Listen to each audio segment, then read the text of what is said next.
Bueno, pues muchas gracias por invitarme a este acto, que sé que su contenido central es hablar de la universidad y de la privatización de la universidad, pero a mí me gustaría empezar diciendo que la política de privatización de la educación, que no ha empezado con el gobierno de la derecha en Andalucía, viene de antes, pero se está agravando exponencialmente desde la llegada al poder de Moreno Bonilla, no es solamente una cuestión de la universidad, sino que atraviesa todo el sistema educativo, desde la educación infantil, pasando por la primaria, secundaria, el bachillerato, la FP y, por supuesto, la universidad. Muy rápidamente, solo algunos datos que nos dan una idea de lo que está pasando. Cuando Moreno Bonilla llegó al poder, la educación primaria y secundaria en Andalucía estaba acaparada o era claramente hegemónica en el sector público, del sector público. Un 80% de la educación primaria y secundaria era pública frente a un 20% de privada concertada. A través de una serie de medidas y una serie de políticas que se han estado desarrollando en los últimos años, este porcentaje está cambiando y se está progresivamente decantando hacia el sector privado, y ese porcentaje 80-20 tradicional en el sistema educativo público andaluz pues está variando a pasos agigantados. Decía antes que esta política de privatización atraviesa todo el sistema educativo. Unos datos así muy rápidos. La educación infantil, esto lo sabe todo el mundo porque ha salido en la prensa y ha sido una cuestión muy polémica. La educación infantil en Andalucía es un sector, no como la primaria y la secundaria, que tradicionalmente ha estado mayoritariamente en manos privadas. Las guarderías privadas que todos conocemos, se llaman escuelas infantiles técnicamente, pero vamos, las guarderías, como las conoce todo el mundo, son mayoritariamente privadas. Y lo vienen siendo desde hace muchos años. Hace unos meses el Ministerio de Educación decide aprobar una partida presupuestaria para que Andalucía cree plazas de educación infantil de 0 a 3 años públicas. El Gobierno de la Junta no quiere revertir ese porcentaje mayoritariamente privado en las escuelas infantiles de Andalucía y simplemente devuelve el dinero que son fondos europeos y que se le habían asignado por parte del Ministerio, con la explicación pública y confesa de que no quieren hacer daño al negocio, al sector de las escuelas infantiles privadas. En primaria, también así un dato que, bueno, se podría hablar durante horas de las barbaridades que se están cometiendo con la educación primaria en Andalucía, pero solo un dato, así muy rápidamente, porque me gustaría centrarme en otras cosas. Desde que Moreno Bonilla llegó al gobierno de la Junta, se han recortado 1.943 aulas, clases, en los colegios públicos de Andalucía. No se ha perdido ninguna aula, ninguna unidad escolar en la educación privada y privada concertada. Ese porcentaje 80-20, por tanto, si los centros concertados continúan con su oferta intacta y se pierden cientos, miles de aulas públicas, pues progresivamente se va decantando hacia un crecimiento de la enseñanza concertada, porque ese es el objetivo de este gobierno, del gobierno actual. En secundaria pasa una cosa muy parecida. En bachillerato, que hasta ahora prácticamente no existía el bachillerato concertado en Andalucía, bueno, pues ya desde que el PP llegó al gobierno de la Junta, en principio en coalición con Ciudadanos, prometió de acuerdo con Ciudadanos que iba a impulsar el concierto del bachillerato. No lo ha terminado de hacer, volvió a prometerlo ya con mayoría absoluta y de acuerdo y de la mano con su socio, no de legislatura, pero sí de políticas, que es la ultraderecha, y de hecho se están empezando a concertar unidades de bachillerato. Pero quizá el caso más paradigmático, más llamativo y que además tiene mucha más relación con el objeto de la charla de hoy es lo que está ocurriendo con la formación profesional. La formación profesional no es ningún secreto, es un fenómeno muy estudiado, muy comentado en los últimos años, está viviendo un crecimiento exponencial. enorme, es un auténtico boom de la FP. Esto tiene que ver con muchas cosas, porque los estudios de formación profesional están ganando prestigio. Hasta hace relativamente poco se entendía socialmente que quien estudiaba FP es porque no podía, de algún modo, por lo motivo que fuera, acceder a la universidad y, bueno, eran estudios de segunda, ¿no? Eso está cambiando rápidamente y los estudios de formación profesional son cada vez más prestigiosos. Otros motivos, una sucesión de crisis económicas que ha llevado a la gente joven a querer estudiar estas enseñanzas, formación profesional, porque son enseñanzas que en algunos sectores y algunas de sus ramas tienen una alta empleabilidad. Otro de los motivos, el paro galopante, que está cambiando. Sí, está descendiendo el paro, pero es un paro inasumible tanto en Andalucía como en el resto del Estado, y la FP se entiende por parte de mucha gente como un mecanismo de reciclaje profesional. Llevo en el paro X tiempo, no puedo acceder a un puesto de trabajo con la formación que tengo. Bueno, pues la FP es una forma de intentar ese reciclaje profesional. Y en muchos casos también un puente hacia la universidad. De eso supongo que nos van a hablar luego Espe y Francisco, pero mucha gente no puede acceder a la universidad desde el bachillerato porque no le da la nota. Y no le da la nota porque la universidad tiene unos números clausus, un déficit de plazas públicas que impide que mucha gente acceda a la universidad. Mecanismo que encuentran algunos jóvenes y algunas jóvenes. Hago un ciclo de formación profesional que me sirva de puente para entrar en la universidad. Problema. Que la FP está siendo tan demandada que también está funcionando el sistema de números clausus y de unas notas altas que impiden a mucha gente acceder a la FP siquiera como puente a la universidad. Bueno, todos estos factores explican que en Andalucía hayamos pasado en los últimos 5 años de unas 123.000 matrículas en formación profesional a casi 200.000, 196.000 matrículas en formación profesional. Esto es un crecimiento de en torno a un 33%. ¿Crece la FP igual en el sector público que en el privado? Por supuesto que no. El sector privado de la FP, las matrículas en centros privados de FP no han crecido un 33%, han crecido un 100%, se han doblado y han pasado de algo más de 20.000 a 41.000 matrículas en centros privados de FP. Y esto se acentúa en los ciclos superiores, sobre todo en determinadas ramas. Y los ciclos superiores privados, y en la FP no estamos hablando de conciertos, privados, 6.000-8.000 euros la matrícula. No ha subido un 33% como el conjunto de la FP, no ha subido un 100%, no se ha doblado como la FP privada. Los ciclos superiores de FP privada han aumentado un 127% y han pasado de algo menos de 11.900 matrículas a más de 27.000. Todo esto en los últimos 5 años. Estas cosas no pasan porque sí. No crece más el sector privado que el público por pura casualidad, que hay políticas que influyen en esto. El impulso a la FP de la Unión Europea promocionando determinadas ramas y determinados modelos de FP potencian esta cuestión. Pero sobre todo las políticas de educación en Andalucía de la mano del PP. Se está produciendo, se está provocando un anquilosamiento, un déficit provocado de plazas públicas con el único objetivo de ampliar el nicho de mercado, de ampliar el espacio de la FP privada.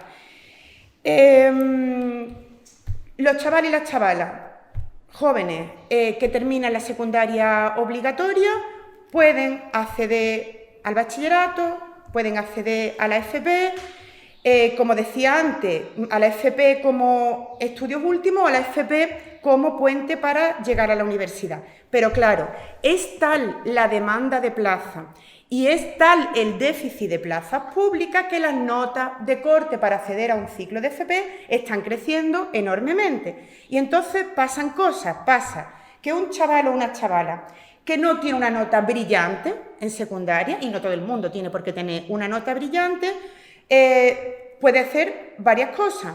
Si no entra en una FP pública, y en muchos casos no se entra, pagar un privado. 6.000-8.000 euros. Familias pudientes pueden hacerlo. Familias no tan pudientes, pero que hacen un enorme esfuerzo, piden un crédito, se empeñan. A tranca y barranca, bueno, pueden pagar una matrícula de varios miles de euros para que esos chavales o esas chavalas vayan a la FP, pero hay familias que es que no pueden, ni haciendo un esfuerzo ni haciendo dos. La opción que les queda a estos chavales y estas chavalas de clase trabajadora, seguir en el bachillerato. Sin querer, sin tener vocación, sin tener ninguna intención de ir a la universidad, esto provoca unas frustraciones enormes, abandonos masivos y al final llegar al abandono escolar, que algunas veces se produce incluso antes de intentar el bachillerato. Abandono, no puedo entrar en el ciclo de FP que yo quisiera público porque no hay plaza, mi familia no me puede pagar una FP privada, abandono. Y el abandono significa precariedad, paro, y no hace falta que me extienda porque todo el mundo lo sabe.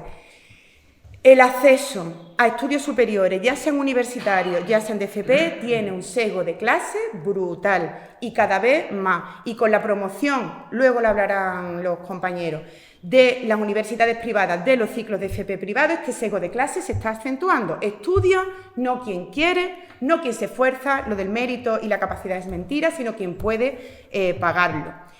¿Quiénes están montando ciclos de FP privados, sobre todo de determinadas ramas? No son ya órdenes religiosas que tradicionalmente se hacían cargo de la FP, los salesianos, los maristas, esta cosa, sí, pero menos. Quien está montando a mansalva ciclos de FP privados, además de ramas muy demandadas, y ahora hablaremos de cuáles son muy rápidamente, estoy ya casi acabando, son fondos de capital de riesgo, lo que se conoce como fondos buitre. Estos fondos se dedican en todos los sectores, también el de la educación, a poner dinero en aquellos sectores en los que se puede obtener un rédito muy rápido, amortizar la inversión y abandonarla. A nadie se le escapa con fondos de capital de riesgo, que lo mismo se dedica, yo que sé, a especular con la producción de café, que a montar ciclos de FP privados, que a la construcción, a cualquier otra cosa, no tienen un especial interés en la calidad de esos ciclos que están montando, tienen un interés en su alta rentabilidad. Lo mismo que entiendo que nos vaya a contar ahora con la universidad, porque el proceso es muy parecido. ¿Dónde se están centrando estos fondos buitres a la hora de montar ciclos de FP? Pues en los ciclos más demandados, más prestigiosos, con más empleabilidad. El que llama brutalmente la atención es la rama sanitaria. El 68,5%, casi el 70% de los ciclos superiores de la rama sanitaria en este momento en Andalucía son privados. Privados, 8.000 pavos. No concertados. El 68,5%. Eso porque en la rama sanitaria se mezclan muchas cosas, también que la gente no puede acceder a grados de enfermería o de fisioterapia o de medicina en la universidad, como no hay plazas suficientes públicas en las universidades para estudiar estudios sanitarios, pues me voy a la FP. Como la FP tampoco puedo, porque tampoco hay suficientes plazas públicas, me pago un ciclo de FP privado, a veces online. Se están ofertando ciclos de la rama sanitaria online, y esa gente con su nota luego accede o no a la universidad, en muchas ocasiones por encima de chicos y chicas de clase trabajadora que sí han conseguido entrar en un ciclo sanitario o en un bachillerato y acceder a estudios universitarios sanitarios mucho más exigentes, pero bueno, probablemente con peor nota, porque las notas en los ciclos privados se pagan. Misma cosa se puede decir de la rama de imagen y sonido, un 45% de los ciclos superiores de la rama de imagen y sonido son privados. También el 45% de los ciclos superiores de la rama de actividad física y deportiva, el 37,9% de la rama de comercio y marketing. ¿Dónde sigue ganando, digamos, la FP pública? En aquellas ramas mayoritariamente escogidas por la clase trabajadora y que tienen menos empleabilidad, menos prestigio. ¿Cuáles son esas ramas? Bueno, pues la rama agrícola, frío y calor, peluquería, hostelería. Los chicos y las chicas de clase trabajadora estudian en la pública ciclos superiores pensados para la clase trabajadora, porque esto es así, y van a acabar siendo clase trabajadora probablemente precaria, temporal y con todas las dificultades en el empleo que van a tener en el futuro. De nuevo, el sesgo de clase es muy evidente. Termino con dos cositas. ¿Esto tiene solución? Claro, esto tiene solución. Hay que crear al menos 41.000 plazas públicas de FP en Andalucía. ¿Por qué 41.000? Porque 41.000 son las matrículas de FP en centros privados. Nadie paga 6.000 o 8.000 euros porque le apetece. El que paga, la que paga 6.000 o 8.000 euros es porque no puede acceder a una plaza pública. Si hay 41.000 matrículas privadas, es necesario crear al menos 41.000 plazas públicas para que la gente no se vea obligada a pagar un dineral para continuar sus estudios. ¿Cómo? ¿En qué ramas? ¿En qué localidades? Bueno, pues habría que contar, y esto es lo que la comunidad educativa llevamos exigiéndole años a la consejería. Siéntense con la familia, con los estudiantes, con el profesorado, con la sociedad civil, y vamos a estudiar qué necesidades hay en la formación profesional de Andalucía, dónde, de qué rama, y vamos a diseñar una red pública de centros de FP que responda verdaderamente a las necesidades sociales. ¿Qué ha hecho la consejera cuando le pedimos esto? Bueno, pues se ha recorrido toda Andalucía, esto lo hizo el año pasado, reuniéndose con las confederaciones de empresarios. Es paradigmático el caso de la Costa del Sol. Para diseñar la red pública de FP en la provincia de Málaga, la señora consejera del Pozo se reunió con la Confederación de Empresarios Hosteleros de la Costa del Sol. Es decir, que de eso va a resultar, obviamente, una red pública de FP hecha a la medida y cumpliendo con los intereses de la patronal hostelera de la Costa del Sol. Esto hay que revertirlo porque este es el futuro del mercado laboral y de la juventud de Andalucía. En esas estamos, de momento, sin mucho éxito, pero creo que ese es el camino que tenemos que emprender. Pues muchas gracias, Carmen. Sí, mucha dilación, retomo la palabra porque, como sabéis, tenemos que irnos al acto de pegada de carteles de inicios de campaña de hoy. La verdad que es muy interesante todo lo que has contado y, en el fondo, pues casa mucho con lo que vamos a decir porque prácticamente está pasando lo mismo. No nos equivoquemos, la privatización de la universidad empezó hace tiempo. Yo creo que podríamos decir que empezó con Bolonia. Ahí en Bolonia sufrimos un engaño, no todo el mundo lo supo ver, y cuando dividimos lo que era el grado del máster, y en el momento en que no hay tantas plazas de máster como de grado y los másteres son habilitantes, lo que estamos haciendo era creando también un sesgo de clase porque han salido como champiñones universidades privadas, la mayoría online, que el máster habilitante te lo ofrecen por su buen dinero, de manera que quien tenga dinero puede acceder a las oposiciones, por ejemplo, de educación, mientras que si no te puedes pagar el máster habilitante y no tienes plaza en la pública, como le pasa a mucha gente que merecería una plaza y no la tiene, pues no puede acceder a ella, y por tanto estamos ahí en esa situación. La universidad pública tiene, yo creo, dos misiones fundamentales. Una es ser un centro de pensamiento crítico, ¿no? Hoy he estado ya en una concentración de profesorado universitario en la Hispalense, muy poco profesorado universitario, apoyando al alumnado. Y tengo que decir, lo primero, que el rectorado estaba cerrado en nuestra universidad, y a mí me da mucha pena ver al rectorado cerrado y no ver a nadie allí apoyando al estudiantado, que lo que estaba era defendiéndose y condenando un genocidio como el que está sucediendo en Palestina. Vaya aquí nuestro reconocimiento a esos alumnos de todas las universidades que lo están haciendo. Pero decía, nos tienen desde Bolonia, todo el profesorado los tienen, yo diría, entretenido con la NECA, los sexenios, los grupos de investigación. Es decir, yo creo que nos han engañado, nos han metido en una burbuja burocrática que hace que prácticamente tu labor principal, que era esa de transmisión de conocimiento, de convertir las aulas en un lugar de reflexión y crítica, me parece que en parte se ha olvidado un poco por las exigencias del sistema y cómo nos tienen. Esa es una función de la universidad, pero la segunda y fundamental es la de ser el ascensor social. El único ascensor social que tenemos a día de hoy es la universidad pública. Yo siempre digo que a mí me encanta la diferencia, yo doy clase en Derecho, donde además pues se nota mucho el tipo de alumnado que suele acceder entre el primer día de clase y el último. El primer día de clase se nota mucho el alumno o la alumna que viene con muchas dificultades desde un pueblo, ahora menos por el tema de los recursos digitales, pero cuando teníamos que comprar los libros y los códigos, yo sabía cuándo habían ingresado a la beca de los alumnos, porque por fin venían con los códigos. Y muchas veces venían con los libros, y se les notaba muchas veces hasta en el material que traían, y eso se veía. Y además, cuando te viene un alumno que viene a lo mejor de un pueblo de la sierra, que viene todos los días en autobús y levanta a las 6 de la mañana porque no tiene para pagarse un piso aquí, ese alumno ya de por sí es mucho más brillante que la media porque ha tenido que hacer mucho más para llegar. Y eso es tal cual, no solo porque tenga una beca, sino porque sus condiciones son mucho más difíciles. Pero aún así, el día del examen son todos iguales. A pesar de esas dificultades, que no es lo mismo vivir al lado, ir en moto, ¿no?, que venir desde un pueblo, pero aún así, el día del examen todos son iguales o todos eran iguales. Con todo esto está acabando la privatización de la universidad. Empezó antes, como hemos dicho, pero lo que está pasando con el Partido Popular es terrible. Había una universidad privada funcionando el año pasado, ahora mismo hay 2 y vamos a tener otras 2 en nada. Tengo que decir que las que se aprobaron el año pasado fueron Eso no son universidades, son academias privadas para malos estudiantes con dinero. Y hay que decirlo tal cual. Eso no es una universidad, un sitio donde paga hasta 10.000 euros por grado. Me ha hecho mucha gracia porque estamos muy relacionados con lo que decía. Enfermería, tiene que ver con todas esas ramas demandadas que en la pública ya no tienen, a pesar de que pueden existir algunas de ellas hasta en 10 universidades públicas. Hay grados que están en todas las universidades públicas y sin embargo se ofertan en las privadas. ¿Por qué? Porque hay alumnado que no le dan la nota y paga esos 10.000 euros porque le demos el título. Y entonces, y a esto es lo que nosotros le hemos dedicado mucha atención en el Parlamento andaluz, a estudiar cómo no hay un problema únicamente político, que lo hay de base por todo lo que tú cuentas, sino que es que encima el partido del gobierno con mayoría absoluta se está permitiendo incumplir la normativa vigente para hacer universidades privadas y encima hacérselo más fácil. ¿Qué está haciendo? Existe una normativa que hay que cumplir, que no solo la andaluza, sino una normativa básica estatal en un decreto del 21 que es relativamente garantista. Tampoco es que sea, pero bueno, relativamente garantista. ¿Qué hacen ellos?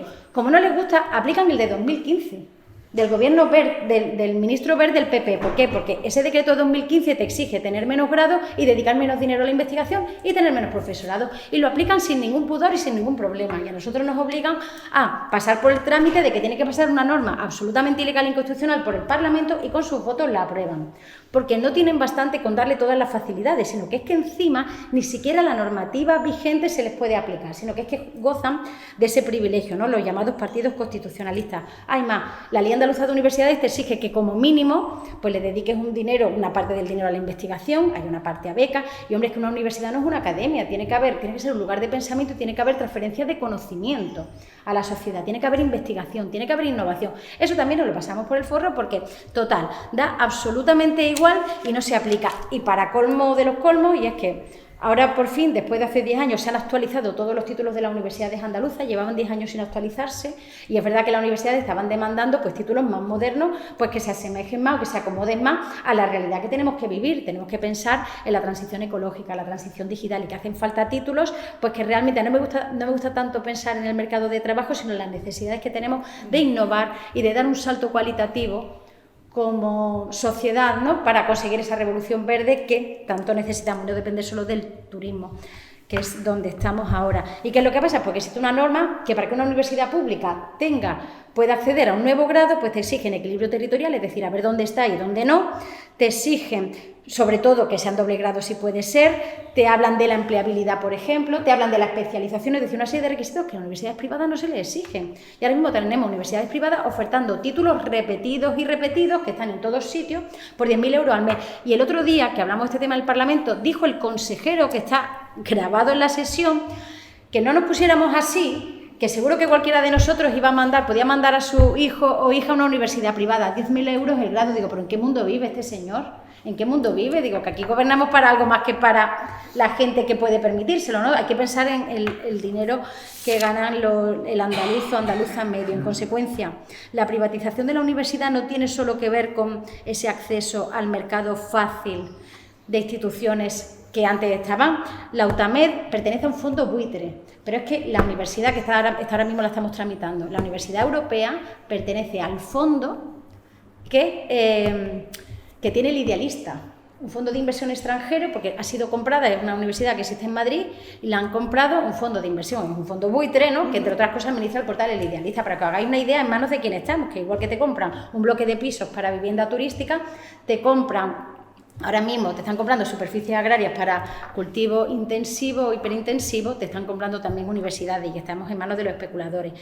Y esta actitud del Gobierno de la Junta de Andalucía tiene dos patas. Por un lado, asfixio a la universidad pública, porque por un lado, una universidad pública en la que el profesorado esté bien, haciendo lo que tiene que hacer, investigando, tiene tiempo para pensar y para ser un lugar de crítica. Tienen que estar preocupados los rectores y los equipos de gobierno por llegar a fin de mes. Hay universidades en las que no se puede ni pagar la calefacción. Y eso está pasando en invierno, o no se puede poner el aire acondicionado en verano porque no te da, o no se puede mejorar la condición del profesorado precario porque no existen fondos. Y por otro lado, al profesor lo tienes todo el día corriendo, dando clases para que no sea un lugar de pensamiento y crítica. Pero es que además, con las universidades privadas te estás cargando el ascensor social fundamental que existe, y además está creando a una ciudadanía en base a unos criterios, que es lo que pasa con la concertada y es lo que pasa con la privada, ¿no? Que está atacando también la base de la universidad pública, que debería ser pues esa educación en valores constitucionales, éticos, morales, y que en la universidad privada nadie dice que se tengan que dar, y sabemos por quienes son sus dueños que seguro que no es su prioridad. Por tanto, me parece que estamos en un momento complicado, que existe bueno, pues un riesgo cierto de que la universidad pública desaparezca y se convierta en un reducto solo para gente humilde y para clase trabajadora, como decía, con unos títulos que no interesan tanto o que no pueden aportar tanto, y quien quiera prosperar tendrá que acabar yendo pues a otros sitios y a otros centros para lograrlo, y eso será siempre en base a la capacidad económica. Pero no todo está perdido, como yo digo, tenemos que seguir peleando por esto, y a mí me apetece mucho escuchar al profesor Sierra, diputado en esta ocasión, porque sé que le preocupa mucho el tema, lo hemos hablado muchas veces, y porque sé que está haciendo cosas también en el Congreso de los Diputados para, en el margen de las competencias estatales, tratar de poner freno y que desde allí, de alguna manera, se frene en la medida de lo posible a este gobierno privatizador, y voy a decir algo que no queda bien, pi, diría mi hija, ¿no?, del gobierno de la Junta de Andalucía. Así que yo lo dejo aquí, que tengo ganas de escuchar, y seguro que vosotros también, al diputado Sierra. Muchas gracias, Esperanza. Gracias a todos. Voy a empezar por lo que es noticia hoy, ¿no? Saben que ha retirado el PSOE la ley del suelo, en la misma dirección habitual de especulación con un bien básico como la vivienda, que es el gran problema de los jóvenes.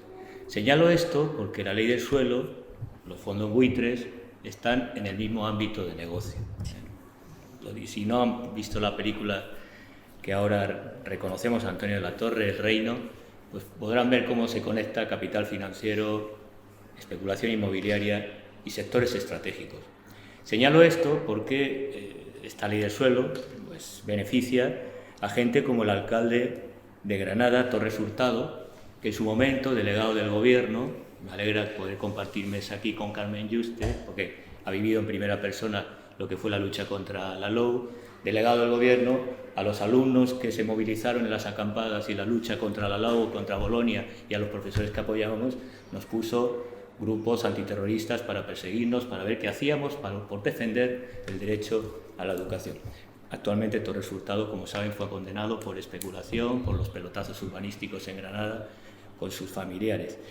Señalo esto como elemento ilustrativo porque efectivamente lo que está en juego son los servicios públicos. A mí me alegra que la movilización entre el sector educativo y sanitario se haya unificado, porque en realidad lo que estamos defendiendo no solo es igualdad y justicia social, sino el dominio público.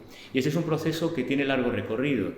Hablaba Carmen del informe Brical, de la LOU, de la Ley Wert, pero es incluso anterior. La crisis que tuvo lugar en Europa con el estado de bienestar en los 80, se empezaron a privatizar sectores estratégicos, telecomunicaciones, transportes, incluso instalaciones estratégicas como los aeropuertos y otros ámbitos y sectores industriales. En España conocen lo que fue la reconversión industrial. En ese debate ya la OCDE planteaba que había que privatizar los dos sectores estratégicos que nunca habían sido tocados por el capital: la sanidad y la educación. En el concreto caso de la educación, desde los años 80 se iba planteando incluso una discusión muy avanzada, que es lo que se está dando ahora por la vía de los hechos, que es disputar por qué tienen que certificar las competencias que habilitan laboralmente en el mercado de trabajo el Estado. Esto de la libertad de los liberticidas como Milei tiene una historia. Y la OCDE empezó a discutir una agenda para privatizar el sector educativo. Y evidentemente hubo un cambio hasta llegar a la Comunidad Económica Europea, en el que se empieza a considerar un derecho constitucional, un derecho, yo diría, pilar básico del Estado social de derecho en Europa, a considerarlo, si son empresas públicas como las universidades, pues una cuestión que puede explotar de interés general, que puede, como objeto de consumo, prestar y ofrecer cualquier capital privado. Esa es la evolución en la que hemos estado en la privatización de los servicios públicos a lo largo de directivas europeas, de políticas de Estado, de manera continua, con 4 estrategias fundamentales, que es las que estamos viviendo básicamente. La primera y fundamental es lo que aludía antes Esperanza, que es la gestión. Con Bolonia nos introdujeron los planes de calidad. Y los planes de calidad implican objetivos como que hay que formar para la empleabilidad. Y ya no tenemos asignaturas, tenemos créditos, el lenguaje financiero y económico en la propia gestión de la universidad. buscando objetivos que son inasumibles. Hacemos universalidad en el acceso, pero resulta que tienes que lograr la empleabilidad de todos los egresados, cosa que es materialmente imposible, no solo por el mercado de trabajo, sino porque no es la función básica de la universidad. Muy bien, la gestión de los planes de calidad y Bolonia llevaron ya un proceso de modelos de organización, de pensamiento, de estructura y de política universitaria claramente mercantiles. De hecho, en el rectorado de la Universidad de Sevilla y muchos otros, parece más bien un consejo de accionistas más que un consejo rector en la que la comunidad educativa define cuáles son las políticas públicas estratégicas que impacten en el desarrollo territorial, que promuevan el conocimiento, la transferencia de saber, el conocimiento crítico. El segundo paso es la reducción. Y esto lo estamos viendo de manera palmaria. El número de estudiantes matriculados en universidades públicas españolas ha descendido de manera significativa, mientras ha crecido de manera notoria las universidades privadas. En 25 años podemos decir que hemos pasado en España de 27 privadas a un crecimiento más de una por año. Cuando yo asumí como decano el centro, en la conferencia de decanos prácticamente éramos una correlación de 8-2. Actualmente el número de universidades públicas y privadas está casi igualado. Si se llevan a cumplir los proyectos que están en curso en Aragón, Canarias y Baleares, las privadas van a superar la pública. Ahí tenéis claramente la reducción. Se reducen las plazas, no solo por el periodo de crisis que hubo con el decreto Montoro y la tasa de reposición. Esto es un proceso de largo recorrido. Es decir, tenemos que hacer una lectura histórica de larga duración para entender desde los años 80 los documentos de la OCDE para privatizar la educación hasta nuestros días, entre medias, informe Brical de la banca, la LOU, la ley BER. Evidentemente ahora tenemos una ley progresista, la ley Subirás, la LOSU, pero que trata de reparar un proceso histórico de privatización y reducción del dominio público del sector público. El tercer nivel es el que se está dando ya en la sanidad, que todavía no ha llegado a la universidad, pero sí que va a empezar. Yo tuve una discusión con el secretario de Estado porque va a presentar el nuevo plan de ciencia y tecnología de I+D+I, que es la transferencia de fondos públicos del ámbito público al ámbito privado. Esto que estamos viendo en la sanidad, la universidad no ha empezado, pero va a empezar, porque ya están reclamando las universidades que ellos investigan, pero no tienen personal. Hay, ¿verdad?, universidades privadas, la Universidad de Navarra, el CEU, tienen una serie de universidades que tienen una trayectoria, confesionales, que tienen una plantilla, que son dentro del sector privado, digamos, universidades que cumplen con lo que debería ser preceptivamente un modelo de servicio público que prestan, aunque sea de manera privada, ese servicio. Esa transferencia se va a estar dando, se está dando ya. Vean el caso de Cristina Garmendia, exministra de Ciencia y Tecnología, donde está ahora, Mediaset, con qué rol ha jugado también en PRISA, quiénes son los accionistas de PRISA, fondos buitres, cómo se correlaciona con alguna de las universidades, por ejemplo, que se han aprobado en la Comunidad de Madrid, porque está correlacionado. El grupo Atenas 3, A3 Media, los fondos buitres, las universidades privadas y el capital financiero están conectados en una colusión de intereses que evidentemente van a garantizar que la transferencia no solo de la Next Generation, de toda la inversión en I+D+I se transfiera del ámbito de las universidades públicas a la privada. De hecho, el crecimiento de las privadas ha sido de más del 40% en las últimas décadas de captación de fondos. Curiosamente, sin tener suficiente personal investigador, captan bastantes fondos y siguen presionando para capturar más. Y ya la fase final es la privatización. Claro, esa privatización es de algún modo toda esta escalabilidad que os he señalado en una perspectiva histórica a largo recorrido, de larga duración, pues similar a la doctrina del shock de Naomi Klein, ¿no? Es decir, se empieza con un proceso, fue traumático la implantación de Bolonia, eso alteró todo el modelo de organización del sistema universitario en nuestro país a un modelo cada vez de menor calidad, a pesar que el discurso de calidad se establece. Entonces, no les voy a dar las cifras para no aburrir, pero sí señalar algunos elementos importantes que es significativo respecto a los modelos. El modelo que nos quiere plantear el Partido Popular en Andalucía y en España, el que promueve los fondos buitres, los grandes capitales y el capital financiero en este país, es el modelo de Estados Unidos. Lamentablemente tuvimos un ministro que apostaba por ese modelo. También hay que decirlo. Y el modelo de Estados Unidos, no lo saben, pero es fallido. Cuando se hablan de los rankings, tengo que escuchar en la Comisión de Universidades a los representantes del PP y Vox que no tenemos universidades en ese ranking, que habrá que empezar a discutir la economía política, los indicadores, para qué sirven los rankings. Evidentemente no tenemos en ese ranking. Pero lo que no dice de los rankings es que por una o dos de Estados Unidos que esté, hay 50 o 60 universidades que están depauperadas, en precariedad absoluta, en un sistema que ha colapsado, han despedido centenares de miles de trabajadores en la universidad en Estados Unidos y, como en el caso chileno, tiene una trampa, que hay un endeudamiento de las familias para acceder a los estudios superiores con la promesa de un nivel de poder adquisitivo con créditos, y este es el negocio completo del Banco Santander, por eso entraron en las universidades, desde la cuna hasta la mortaja, es decir, todo el proceso. Pues ellos han pensado desde el inicio de la carrera, entraron en las universidades para financiar las becas, que no sea el Estado, luego los créditos universitarios, tenemos créditos que son como evaluamos a los alumnos y los créditos bancarios, y posteriormente la financiación de las universidades. Bueno, ese modelo en Chile fue el que colapsó y dio lugar al proceso constituyente, siguiendo la escuela de Chicago, las recetas ultraliberales de Estados Unidos, pero ese modelo no es que haya fracasado en Chile, porque sea de Sudamérica, ha fracasado en Estados Unidos. En Estados Unidos ahora hay un colapso del sistema universitario, del público y del privado, y centenares de miles de estudiantes egresados que se metieron en créditos para un futuro mejor, que ya el sistema no funciona, porque evidentemente la lógica de la economía política en esta deriva liberal está basada en la escasez. Al final, estos créditos que asumen las familias no responden, no se pueden pagar y generan un problema. Desde el punto de vista del sistema educativo también. Claro que hay soluciones, desde luego, aunque me he encontrado en más de un foro que me siguen cuestionando, ¿cómo todavía estás con lo de Bolonia? Esto ya es un credo y un mantra. Y yo, pues no, se puede cambiar, todo se puede modificar. Nosotros acabamos de presentar una proposición no de ley justamente con este tema de las privadas. No solo porque en Andalucía, también en otras comunidades se han ido aprobando en fraude de ley universidades que no cumplen, sino también porque evidentemente hay una penetración del capital financiero y especulativo que vulnera la igualdad de educación, la movilidad social y todas las garantías. Lo que hemos pedido en esa PNL básicamente tres cosas. Primero, una moratoria, como se va a prorrogar la aplicación de la ley Subirats hasta más tarde para que las universidades puedan financiar la instalación de más profesores para evitar la precariedad, que es una buena medida desde el punto de vista del empleo y los trabajadores de la educación.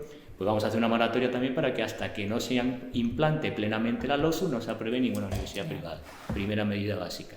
Segunda medida, no reconocer e invalidar que no actúen las universidades que no han tenido evaluación positiva del Consejo de Universidades y que no haya tenido evaluación de las agencias acreditadoras autonómicas o estatales. Si no tiene acreditación positiva, no pueden abrir. Es un negocio fraudulento. No pueden operar. Esto por la vía de los hechos. Yo he sido evaluador en varios sistemas en otros países, en Brasil, en Chile, en México. La primera experiencia fue en México y era traumática, porque cada vez que iba, evaluábamos negativamente, esta universidad tiene que cerrar. Al siguiente año volvíamos a evaluar, la misma universidad no había cerrado, seguía operando y no se cerraba. Pues bueno, bastante frustrante ser evaluador de una agencia que no aplicaba después los resultados de la evaluación. Y la tercera, que es un tema muy importante, lo señalaba Carmen para el tema de la FP, pero que es una petición que ha hecho la comunidad educativa que nunca se ha cumplido. Hay que hacer un mapa de titulaciones. ¿Cuál es la oferta educativa? ¿Cuáles son las demandas? No solo de mercado y petición de nuevos estudiantes, sino también necesidades territoriales, de qué conocimientos, qué competencias, para qué y cómo, y hacerlo del sector público. Ese mapa de titulaciones y el observatorio para planificar desde el Estado la política pública de educación superior no se ha hecho, se sigue sin hacer y es un desorden, por un lado, de un mal uso de la autonomía universitaria por las autoridades académicas, pero también por en este caso, las comunidades, sea la Junta de Andalucía actualmente con la privatización acelerada que está introduciendo, o el Estado que ha hecho dejación de funciones. Es muy difícil porque muchas veces los grupos nacionalistas, cada vez que hablan de planificar de manera coordinada, lo consideran una intromisión en las competencias autonómicas. Pero son los elementos importantes y sobre ello, evidentemente, implantar directamente la ley Subirats. Porque lo que quieren es el modelo Milei. Lo primero que ha hecho Milei es directamente colapsar. Es decir, en lugar de la transferencia de lo público a lo privado, ha cerrado a lo público y ya está, se acaba. Sin embargo, luego Milei, cuando hace presentación de libros, pone que es titulado de la UBA, la pública, la prestigiosa. No, fue en una universidad privada. Evidentemente los resultados son los que ustedes conocen. Bueno, esto es lo que suele suceder en la educación superior también en nuestro país y vamos camino de ese modelo estadounidense que es fallido y que evidentemente genera gravísimos problemas económicos a la familia, de desigualdad social y también de falta de justicia y de dominio público, que es la esencia del principio de universalidad que define la universidad. Lo dejamos aquí porque no sé si vamos a tener tiempo, nos teníamos que ir. Yo lo lamento. Pero... Llegamos ya tarde. No, llegamos bien. Vale, no. Si tiene alguna pregunta, alguna cuestión, tenía algunos datos preparados, pero quien tenga interés se lo paso, tanto las iniciativas como los datos, ¿no?